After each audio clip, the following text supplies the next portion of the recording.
சுகம், துக்கம், பயம், பதட்டம், கோபம் மாதிரியான உணர்வுகள், உணர்ச்சிகள் ஞானிக்கும் அஞ்ஞானிக்கும் எப்படி இருக்கும், இந்த ரெண்டு பேருக்குள்ள வித்தியாசம் எப்படி இருக்கும் என்பதை விளக்குமாறு கேட்டிருக்கோம். சரியா?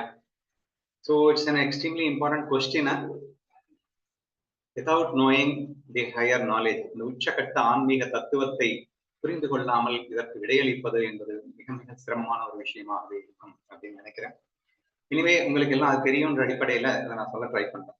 அப்ப ஞானேஸ்வரி ஃபுல்லா அல்லது வேதத்துல ஃபுல்லாவே எல்லாம் சொல்லியிருக்கு அப்படின்னு சொன்னா, ஞானிக்கு உணர்வுகள் வரும் ஆனா வராது, அவனுக்கு வலிக்கும் ஆனா வலிக்காது, துக்கப்படுவான் ஆனா பாதிக்கப்பட மாட்டான். என்னையா சொல்ற, முடிய பிச்சுக்கிற மாதிரி இருக்கு, பாதிச்சாதானே அதுக்கு பேரு துக்கம். துக்கம் வருமா ஆனா பாதிக்கப்பட மாட்டான்னா என்னையா அர்த்தம்? வலிக்கும்ன்ற அப்புறம் வலிக்காதுங்கிற என்னதான் நான் புரிஞ்சுக்கிறது என்ற ஒரு மிகப்பெரிய சந்தேகம் நமக்குள் எழ வாய்ப்பு இருக்கின்றது. சரி, இப்போ நம்ம அந்த உச்சகட்ட தத்துவத்தை பத்தி பேசிட்டு இருக்கும்போது நம்ம என்ன சொன்னோம் அப்படின்னு சொன்னா, ஒவ்வொரு மனிதனும் இருவே உணர்வுகளில் பார்க்கின்றாங்க. ஒரு சொல்லக்கூடாது, நம்ம எல்லாமே ஒண்ணுதான், எல்லாமே ஒண்ணு அப்படிங்கிற ஆத்ம தத்துவம் அப்படிங்கிறது ஒரு உணர்வு.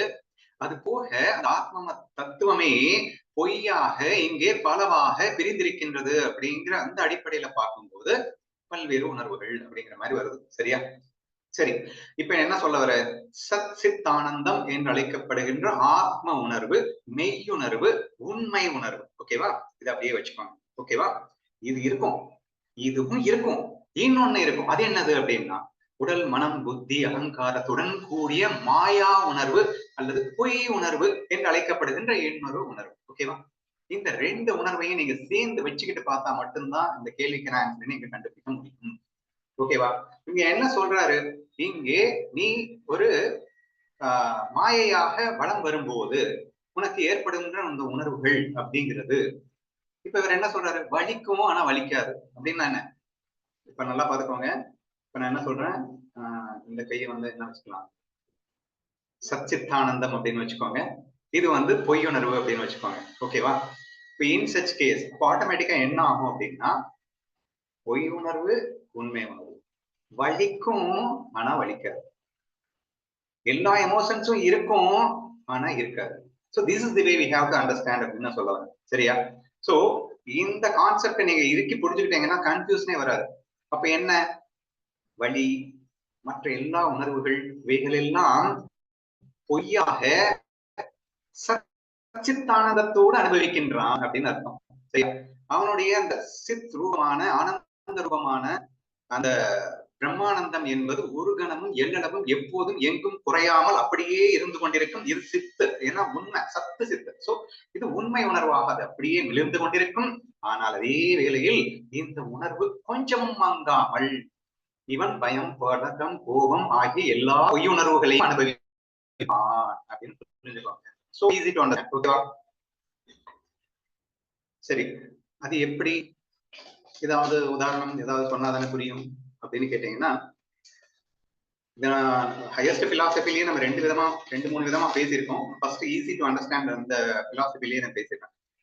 இப்போ நான் என்ன சொல்லியிருக்கேன், உண்மை உணர்வை விட்டு விடாமலே. அமிர்தனுபவல் என்ன சொல்லியிருக்காரு, வித்வுட் லீவிங் இட்ஸ் ஒன்னஸ்,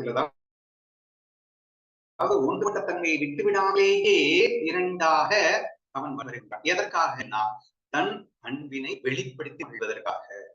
அன்பினை வெளிப்படுத்தி என்னது, பயம், பதம், கோபம், இத்தியாதி எல்லா எமோஷன்ஸையும் நான் எக்ஸ்பிரஸ் பண்ணணும். எப்படி, எதுக்காகனா, லவ்வை எக்ஸ்பிரஸ் பண்றத டிஃப்ரெண்டா எக்ஸ்பிரஸ் பண்றதுக்காக. அப்போ எல்லாம் இப்ப நீங்க அழகா சொன்னீங்க, ஞானியினுடைய உணர்வுல லவ் மிஸ் ஆகாது, இந்த அஞ்ஞானியினுடைய உணர்வுல லவ் மிஸ் ஆகும்னு அழகா சொன்னீங்க. சரியா? What you mean by love? Love miss ஆகாதுன்றது சத் சித்தானந்தம் மிஸ் ஆகாதுன்னு அர்த்தம். சரியா? உண்மை உணர்வு, அந்த மெய் உணர்வு, மெய் ஆனந்தம் அப்படிங்கறது மிஸ் ஆகாமலேயே அட் தி சேம் டைம் இது அன்பு. அந்த அன்புடனேயே இவன் எல்லா உணர்வுகளையும் வெளிப்படுத்தி மகிழ்வதற்காக இவன் மாயையாய் விரிந்தான் என்று அமிர்தனுபவ் சொல்லுகிறது, ஞானதேவர் சொல்லுகிறார். சரியா? அப்படி இருக்கும்போது இவனுடைய அந்த feel like all that emotions எப்படி இருக்கும் அப்படின்னு கேட்டீங்க அப்படின்னா, அனைத்து உணர்வுகளும் இருக்கும், ஆனால் அது அவனை பாதிக்காது. என்னையா சொல்ற, பாதிக்காம எப்படியா இருக்கும் அப்படின்னா, இவைகளை பொய் என்றும் இவைகளை மாயை என்றும் மிக தெளிவாக உணர்ந்தவன் அவன். அப்போது பொய் உணர்வாக வெறும் கண்ணுக்காக மாயைக்காக எல்லா உணர்வுகளையும் அவன் அனுபவிக்கும் அதே வேளையில் இது அவனை தொடாது. தொடாத சச்சித்தானந்தத்தை தொடாதுன்னு அர்த்தங்க. He will be untouched by the emotions of this world play அப்படின்னு சொல்லுவாங்க. அதாவது அவர் சொன்னார்ல, எத்தனை துக்கங்கள் புரண்டு வந்தாலும் அது அவனை தொடாது. தொடாதுன்னா எப்படியா தொடாம இருக்கும் அப்படின்னா, இது எதை தொடாது? பொய் உண்மை எப்படிங்க தொடும்? பொய் தான், உண்மை உண்மைதான் இல்லையா? அந்த உண்மை உணர்வு ஆனந்தம் என்பது எப்போதும் இருந்து கொண்டே இருக்கும். இந்த பொய்யானது அந்த உண்மையை தொடுவதற்கான வழியே இல்லை. ஏன் என்றால் அவன் பொய்யை தெளிவாக உணர்ந்திருக்கின்றான். உண்மை எது, பொய் என்பது என்று தெளிவாக புரிந்து வைத்துக் கொண்டிருக்கின்றான். Therefore, he will experience in that way. சரியா? இப்ப நீங்க வேதத்துல சொல்ல எல்லா விஷயத்தையும் ஞானிகள் எப்படி இருப்பாங்க பார்க்கும்போது, இந்த விஷயத்தோட கம்பேர் பண்ணீங்கன்னா அவங்களுக்கு கன்ஃபியூஷனே வராது. என்ன இருப்பாங்க? விதவிதமான துக்கங்கள் நேர்ந்த போதிலும் கலவரப்படாதவனாய். விதவிதமான துக்கங்கள் யாருக்கு? மனசுக்கு. அவனுக்கு ஒருமே பிரச்சனை இல்லை. அவன் பாட்டுக்கு சந்தோஷமா இருக்கான். நண்பர் பக்கலிலும் பகைவர் பக்கலிலும் சமநிலையோடு இருப்பான். நண்பர் பகைவர் யாருக்கு? பொய்யுக்கு. இவனுக்கோ எதுவுமே இல்லை. அதனால இவன் சமமாத்தான் எப்பயுமே இருப்பான். ஏன்னா இவன் தான் எல்லாமா இருக்கான். அப்ப எல்லாமே சமந்தான் இவனுக்கு தெரியும். ஆனா இவனுக்கு தெரியாது. நண்பர் பகைவர்ன்றது இவனுக்கு தெரியும். அப்ப இவனுக்கு அந்த டிஃபரன்சஸ் வரும்போது, ஆனால் இவன் தெளிவாக இருப்பான். சரி, easy to understand again. So வேற என்ன சொல்லியிருப்பாரு? பிரிய வஸ்துக்கள் அப்பிரிய வஸ்துக்கள்னு சொன்னாங்க இல்லையா? சோ எனக்கு பிரிய வஸ்துக்கள் அப்பிரிய வஸ்துக்கள் யாருக்கு? இவனுக்குங்க. பொய் உணர்விற்கு அப்கோர்ஸ் பிரியம் அப்பிரியம் உயர்வு தாழ்வு எல்லாம் இருந்தா தானுங்க கேம் ஆட முடியும். அப்போ நல்லவன் கெட்டவன், இவன் உயர்ந்தவன் தாழ்ந்தவன், எவ்ரிதிங் இஸ் ஃபார் வாட்னா மனம் புத்தியோடு இருக்கின்ற அந்த உடலாக இருக்கின்ற அந்த மாய உணர்விற்கு எல்லாம் இருக்குதான். ஆனா பிரியமாவது அப்பிரியமாவது இதுக்கு என்ன இருக்கு? இது எப்போதும் சச்சிதானந்தத்தில் இருந்து கொண்டிருக்கின்றது. உண்மை உணர்வோடு இருந்து கொண்டிருக்கிறது. அந்த உண்மையானந்தத்தை வெளிப்படுத்துவதற்காகத்தானே இந்த பொய் உணர்வாக வருகின்றது என்ற விஷயமாக நீங்கள் பார்க்கிறீர்கள் என்றால், அப்ப பிரிய வஸ்துக்கள் அப்பிரிய வஸ்துக்கள் வரும்போது அவன் சமநிலை தவற மாட்டான். ஏன்னா அவன் எப்பயுமே அப்படித்தானே இருப்பான். அவனது மகிழ்ச்சிக்கு எல்லளவும் குறைவு இருக்காது என்ற விஷயத்தை வைத்து நீங்கள் அற்புதமாக புரிந்து கொள்ள முடியும் என்பதை நீங்கள் தெரிந்து கொள்ள வேண்டும். இப்ப நெக்ஸ்ட் என்னன்னா, இந்த எமோஷன்ஸ் வருது அப்படின்னு சொன்னோம் இல்லையா? இப்போ லைக் என்ன சொல்றது, எனக்கு ஒரு அடிபடுது, ஏதோ ஒரு வலி, உடல் வேதனை வருகிறது அப்படின்னு சொல்லும் போது, இந்த வேதனை அப்படிங்கிறது யாருக்கு அப்படின்னா மாயையில இருக்கு. வேதனை எங்க இருக்கு? மாயையில வேதனை இருக்கு, உண்மையில வேதனை இல்லை. இந்த விஷயத்தை புரிஞ்சுக்கணும். அப்ப மாயையில அந்த வேதனையை அவன் எதை? இந்த சச்சித்தானந்தத்தை வெளிப்படுத்தி மகிழ்வதற்கென்றே மாயையாய் வருவான். நல்லா புரிஞ்சுக்கணும், சரியா? அப்போ இந்த சச்சிதானந்தத்தை அவன் வேதனையாக வெளிப்படுத்துவான் அப்படிங்கிற. வெளிப்படுத்துவான்னா ஒவ்வொன்னு அலறுவான், கஷ்டப்படுவான். கஷ்டப்படுற மாதிரி உங்க கண்களுக்கு தெரியும். அத கூட ஞானேஸ்வரில் நிறைய இடங்கள் நான் பார்த்திருக்கேன். வெளிப்பார்வைக்கு அவன் அஞ்ஞானியை போல் காணப்படுவான், ஆனால் உண்மையில் அவனது ஸ்திதியை அவன் மட்டுமே அறிவான் அப்படின்னு அழகா சொல்லியிருப்பார். சோ வெளிப்பார்வைக்கு பாத்தீங்கன்னா அவனுடைய அந்த கஷ்டம், ஐயோ வலிக்குதே அப்படின்னு ஃபீல்லாம் எக்ஸ்பிரஸ் பண்ணுவான். பட் எதை எக்ஸ்பிரஸ் பண்றான்னு நினைச்சிட்டு இருக்கீங்க? சச்சிதானந்த உணர்வினை, தன் உண்மை உணர்வினை, தன் அன்பினை அவன் விளையாட்டாக இவ்வாறாக வெளிப்படுத்தி மகிழ்வான் என்று சொல்லும் போது வலிக்கும் வலிக்காது. புரியுதா? ஈஸியா. சோ இவனுக்கு வலிக்குது எதுல? போய் மாயையில. ஆனால் சச்சித்திலோ எந்த வழியும் இல்லாமல் அந்த சச்சித்தானந்தத்தை தான் வழியாக இவன் வெளிப்படுத்துகிறான். இப்போ வலிக்குதா வலிக்கலையா? வலிக்கிற மாதிரி இருக்கு, ஆனா வலிக்கல. தத்துவமே அதுதானங்க. எல்லாமே உண்மை மாதிரி தெரியும், ஆனா உண்மையில இருக்காது. சோ அந்த மாதிரிதான் எங்க உடம்பே மாயின்னு ஆயிடுச்சு, மனசே மாயின்னு ஆயிடுச்சு. அப்போ வலி மட்டும் உண்மையாவாங்க இருக்க முடியும்? அப்போ இல்லவே இல்லை என்றெல்லாம் மாயைக்கு நாம் உதாரணம் காட்டி இருக்கின்றோம். இல்லாத வஸ்து இருக்கிறதா தென்படுகிறதே, இருக்கிறதா தென்படுது அப்படிங்கிறதுக்காக அது இருக்குன்னு ஏண்டா சொல்றேன்? இல்ல, உண்மை இல்லவே இல்லை எதுவுமே என்பதுதானே உண்மை என்ற ரீதியை நம்ம பார்க்கும்போது ஞானியினுடைய அந்த அனுபவம் அனுபவம் அப்படிங்கிறது அந்த உணர்ச்சிகளில் மாயையில அந்த ஞானி மாயையில் இருக்கும் போதும் அவனுடைய அந்த உணர்ச்சிகள் அப்படிங்கிறது எப்படி இருக்கும், ஒரு அஞ்ஞானியினுடைய உணர்ச்சி எப்படி இருக்கும் என்பதை மிக தெளிவாக உங்களால் உணர முடியும் என்று நம்புகின்றேன். இப்ப நெக்ஸ்ட் வாங்க, அஞ்ஞானிக்கு வந்துடலாமா? அஞ்ஞானி யாரு? 2 கையை காட்டினேன்ல, இந்த கையை உடைஞ்சு போனேன். நம்ம ஆளுக்கு இந்த கை மட்டும்தான்.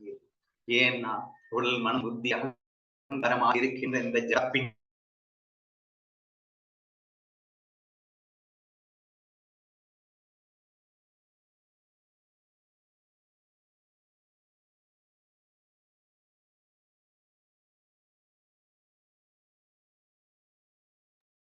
சவுண்டு கேட்கல சார். ஆமாண்ணா, கேட்கலண்ணா. ஆனா ஆக்ஷன் மட்டும் வருது, சவுண்ட் வரல.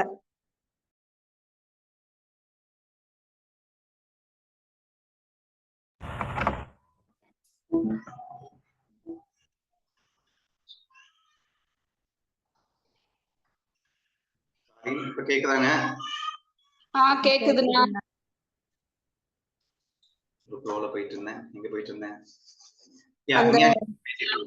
சோ அஞ்ஞானிக்கு என்ன மாதிரி இருக்கு அப்படின்னா, அஞ்ஞானிக்கு பாவம் அவனுக்கு இருக்கிறதே பொய் உணர்வு மட்டும்தான். ஆனா பாவம் அதை மெய்யுணர்வுன்னு வேற நினைச்சிட்டு இருக்கான். இப்ப என்ன பண்றது அப்படின்னா, இந்த மாயையில் நடைபெறுகின்ற உயர்வு தாழ்வு, அப்ஸ் டவுன்ஸ், லைக்ஸ் டிஸ்லைக்ஸ், சுகம் துக்கம் பயம் கோபம் பதட்டம், எவ்ரிதிங் ரியலிஸ்டிக்கா அதை உண்மையை நினைத்து அனுபவிக்கின்ற ஒரு கதையாகத்தான் இருக்கும் என்பதை நீங்கள் புரிந்து கொள்ள வேண்டும். அப்போ ஏணி வச்சாலும் எட்ட முடியாதுங்க. ஞானியினுடைய அனுபவத்துக்கும் அஞ்ஞானியினுடைய உணர்ச்சிகளுக்கும் உணர்ச்சி அனுபவங்களுக்கும் எமோஷன்ஸே நம்ம வந்து கேள்வி கேட்டிருக்கோம். சோ இந்த எமோஷன் ஏணி வச்சாலும் எட்ட முடியாது. இது டோட்டலி டிஃப்ரெண்ட், இது டோட்டலி டிஃப்ரெண்ட், எங்கேயும் இருக்கு அப்படிங்கறத புரிஞ்சுக்கணும். So this is what I wanted to mention here. Example of course நீங்க சொன்ன அந்த எக்ஸாம்பிள் எடுத்துக்கலாம், இந்த நடிப்புங்கிற எக்ஸாம்பிள் எடுத்துக்கலாம். ஒரு நடிகன் இருக்கின்றான்னு சொன்னா அந்த நடிகன் அப்படிங்கிறது உண்மை உணர்வு, அந்த நடிப்புக்காக எடுத்துக்கொண்ட வேஷம்ங்கிறது பொய் உணர்வு. அப்ப அந்த பொய் உணர்வுல அவன் வெளிப்படுத்தி மகிழ்கின்ற அந்த மகிழ்ச்சி என்பது அந்த உண்மை உணர்வைத்தான் அவன் பொய்யாக வெளிப்படுத்தி மகிழ்கின்றான் எனும் போது எந்த உணர்ச்சிகளாலும் எல்லவும் பாதிக்காமல் இருக்க முடியும் அப்படிங்கறத நம்ம ரொம்ப ஈஸியா புரிஞ்சுக்கலாம் இல்லையா? So we can take an example கேட்டீங்கன்னா நடிகன் எக்ஸாம்பிள் தி பெஸ்ட் எக்ஸாம்பிளாக தான் இருக்க முடியும் அப்படின்னு நான் நினைக்கிறேன். So this is the way we have to understand அப்படிங்கறத புரிஞ்சுக்கோங்க. அபார்ட் ஃப்ரம் தட் இன்னும் ஹையர் டாபிக்ஸ் நம்ம என்ன டிஸ்கஸ் பண்ணிருக்கோம்னா, ஒரு ஞானி பிளேயரா இருக்கும் போது எப்படி இருப்பான் அப்படிங்கறத மட்டும்தான் இவ்வளவு நேரம் நான் சொன்னேன். ஒரு ஞானி பிளேயராகவும் இருக்க முடியும், சாட்சியாகவும் இருக்க முடியும், அல்லது பிளேயர் சாட்சிக்கு அப்பாற்பட்டு அவ்வியக்த பரபிரமமாக நிர்விகல்ப சமாதியிலும் கூட இருக்க முடியும் அப்படிங்கிற ஒரு 3 நிலைகளை பத்தி நம்ம ரொம்பவே டிஸ்கஸ் பண்ணியிருக்கோம். இதுவரைக்கும் நான் பேசினது ஒரு ஞானி பிளேயர் அப்படிங்கிற நிலையில இருந்து எப்படி அந்த உணர்ச்சிகளை அனுபவிப்பான் என்று நான் சொன்னேன். பட் சாட்சி அப்படிங்கிற நிலையில இருந்து பாத்தீங்க அப்படின்னு சொன்னா, நான் ஏற்கனவே சொன்னேன், எல்லாருடைய அனுபவங்களையும் அனுமான பிரமாணமாக மட்டுமே அனுபவிப்பானே தவிர பிரத்யட்சமாக அனுபவம் வராது. கன்ஃபியூஸ் ஆக வேணாம். ஒரு குழந்தைக்கு அடிபட்டுடுச்சு அப்படின்னு சொன்னா அந்த அடி தாய்க்கு தெரியும், அது அழும். அந்த அழுகையை கண்டு அந்த குழந்தை வேதனைப்படுகிறது என்ற அந்த உணர்வினை அந்த தாய் பெறுகிறாள். ஆனால் தாய்க்கு நேரடியாக அடிபடவில்லை. எப்படி புரிஞ்சுக்கிட்டா? அனுமான பிரமாணமாக புரிந்து கொண்டால் அர்த்தம். பிரத்யட்சம் அப்படின்னா நேரடியாக புரிந்து கொள்வது. அந்த வலி எனக்கே டப்புன்னு பட்டுச்சுன்னா எனக்கு ஒரு வலிக்கும் இல்லையா, அது பிரத்யட்சமாக நேரடியாக அனுபவப்படுகிறது. அல்லது இன்னொருத்தருடைய ஃபீலிங்ஸை பார்த்து நான் புரிஞ்சுக்கிறது அப்படிங்கிறது ஒரு லாஜிக்கலா அண்டர்ஸ்டாண்டிங் வழியாக நான் ஒரு உணர்வை பெறுவது. சோ சாட்சி அப்படிங்கிறவன் அனைத்தும் மாயை என்று புரிந்து கொண்டு அனைவருடைய அனுபவத்தையும் இங்கே ஒரு சாட்சியாய் கண்டு ரசிப்பான். அனுமான பிரமாணமாக மட்டுமே அவனுக்கு எல்லா அனுபவங்களும் ஏற்படும். அங்கேயும் அவன் சச்சிதானந்த சொரூபத்தோடு இருந்து கொண்டு அந்த சாட்சியாக இருப்பதால் இந்த அனுபவங்கள் எவையும் எல்லளவும் இவனுக்கு பாதிப்பாதவையாகத்தான் இருக்கும் என்பதையும் சேர்ந்து புரிந்து கொள்ளுங்கள். மேற்கொண்டு வழி அப்படிங்கிற அந்த விஷயத்தை பத்தி பேசும்போது, பிளேயராக இருக்கின்ற அந்த ஞானிக்கு வழியை எக்ஸ்பிரஸ் பண்ணுவான், வழியை ஏற்படுத்தி அவன் எக்ஸ்பிரஸ் பண்ணுவான். அவன் விரும்பி வாலண்டரியாக அந்த வழியை ஏற்படுத்தி எக்ஸ்பிரஸ் பண்ணி மகிழ்கின்றான் எனும் போது அது எப்படி இருக்கும் என்பதை நீங்களே புரிந்து கொள்ளுங்கள். நெக்ஸ்ட், ஏன்னா நடிக்கிறவங்க நான் வேணும்னே விரும்பிதானே நடிக்கிறான். சோ நெக்ஸ்ட், சாட்சியாக இருப்பவனுக்கு வழி ஏற்படவே ஏற்படாது. ஆஃப்டர் ஆல் நீங்க மனசை பத்தி நம்ம ஃபர்ஸ்ட் கிளாஸ்லயே ப்ரூவ் பண்ணிட்டோம். துக்கத்தை சுகம்னு நினைக்கும், சுகத்தை துக்கம்னு நினைக்கக்கூடிய வல்லமை மனசு இருக்குதுன்னு சொல்லியிருக்கோம். அந்த மனசுக்கே இருக்குன்னு சொல்லியிருக்கோம். சரியா? What you think that you ஆர்னு பேசியிருக்கோம். நீங்க என்னவா நினைக்கிறியோ அதுதான் நீ அப்படின்னு பேசியிருக்கோம். சோ இந்த அளவிற்கு மனதிற்கே சக்தி உண்டு என்ற அடிப்படையில் பார்க்கும்போது, அப்ப வலி இருக்கு அப்படின்னா வலின்னு நினைச்சாதான் வலிக்கும், வலி இல்லைன்னு நினைச்சா வலிக்காது என்ற மனதின் சக்தியை இந்த அளவுக்கு நாம் பேசி இருக்கும் போது, அவன் இது பொய்யுங்க, பொய்க்கே இவ்வளவு சக்தி இருக்குன்னா சச்சித்தானந்தமாக இருக்கக்கூடிய அந்த உண்மை உணர்வுக்கு எப்படி இருக்கும் என்பதை நீங்கள் சிந்தித்து பார்க்க வேண்டும். சோ தேர்ஃபோர் ஒரு ஞானியின் உணர்ச்சி என்பதும் அஞ்ஞானியின் உணர்ச்சிகள் என்பதும் எப்படி இருக்கும் என்பதை தெளிவாக புரிந்து கொள்ளுங்கள். ஏனென்றால் புரிதலே இல்லைன்னா அனுபவிக்கவே முடியாதுங்க. First basically we have to understand something to experience it இல்லையா? சோ இதுவே எனது புரிதல் என்பது எனது கருத்து. அண்ணா இப்போ பிளேயரா இருக்கும்போது அவன் அனுபவிப்பான்னு சொல்றீங்க இல்லையா, அப்ப சகஜ சமாதின்னு எடுத்துக்கலாமா? இதுக்கு முன்னாடி பேசணும்ல, வியக்தத்துல இருந்து அவன் அனுபவிக்கிறான் அப்படின்னா அது சகஜ சமாதியும், இப்போ சாட்சியா இருக்கு சகஜ சமாதியில் பிளேயராகவும் சகஜ சமாதியில் இருக்கலாம், சாட்சியாகவும் சகஜ சமாதியில் இருக்கலாம். ஒரு ஞானி சரணாகதி அடைந்த பக்தன் அப்படிங்கிறவன் எப்படி இருப்பான் அப்படின்னா அவன் சாட்சி பாவத்தில் இருப்பான். எப்போ முழுமையான சரணாகதி ஆயிடுச்சு, உடல் மனம் புத்தி அனைத்தையும் ஈஸ்வரனிடம் அர்ப்பணித்தாகி விட்டது.